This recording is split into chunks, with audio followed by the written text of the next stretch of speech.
Have you ever heard of a flower hazard on a golf course? This is the flower hole at SentryWorld Golf Course in Stevens Point, Wisconsin, and we have never seen anything like this at any other golf course.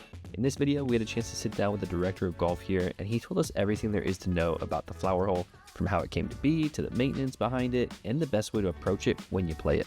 Additionally, he's going to let you know the official ruling for when your ball goes into the flowers, which, unfortunately for us, happened multiple times. You will also not believe how many flowers are surrounding this green. It's insane.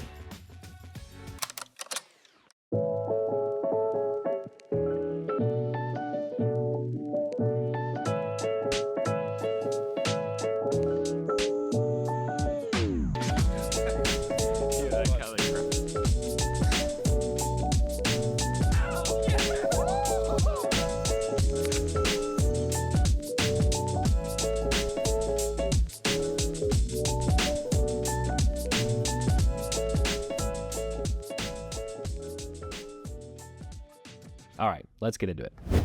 So the idea was kind of mutually conceived by John Jonas, the CEO at the time of Century Insurance, as well as Robert Trent Jones Jr., the golf course architect. They had been thinking about this 16th hole. They knew it was going to be a par 3, trying to figure out something to make it unique. And they thought about water or some, elevation change, but they landed on this idea of flowers, just something they hadn't really seen before on a golf course. So maintaining the flower hole, believe it or not, is a year-round process. Plant varieties do change every year.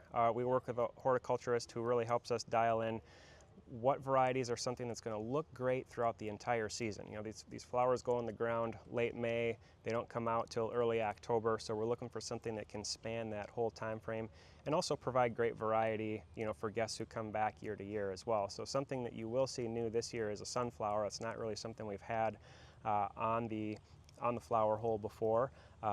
But it's a plant that provides a little bit more elevation. We're always trying to mix up the bed lines from year to year, provide different levels of elevation. So you'll see some shorter plants, some taller plants, and then just the pattern of those, the way that they're sectioned off, that is completely new every year as well. So now we've got this par 3 with 50,000 flowers surrounding it. So contrary to what somebody might think, when a player hits their golf ball in the flowers, there's no penalty.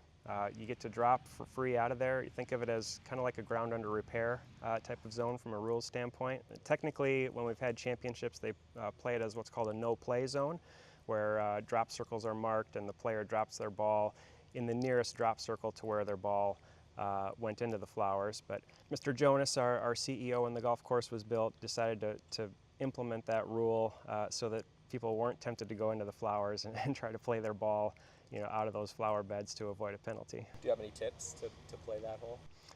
Tips for the flower hole, the biggest thing I would say is that it plays deceivingly long. It does actually play slightly uphill. You can't always tell that when you're standing on the tee because you're looking at those beautiful flowers and just the kind of awestruck by the hole. But people tend to come up about a half club short on that one, so I always recommend taking an extra club on the flower hole. SentryWorld's 16th hole isn't just another par 3. It's one of the most iconic holes you'll ever play. If you're planning a golf trip, this is definitely a course that you need to play. Drop a comment, let us know if you played it yet, and if you haven't, SentryWorld needs to be at the top of your list. It is one of the purest golf courses we have ever played.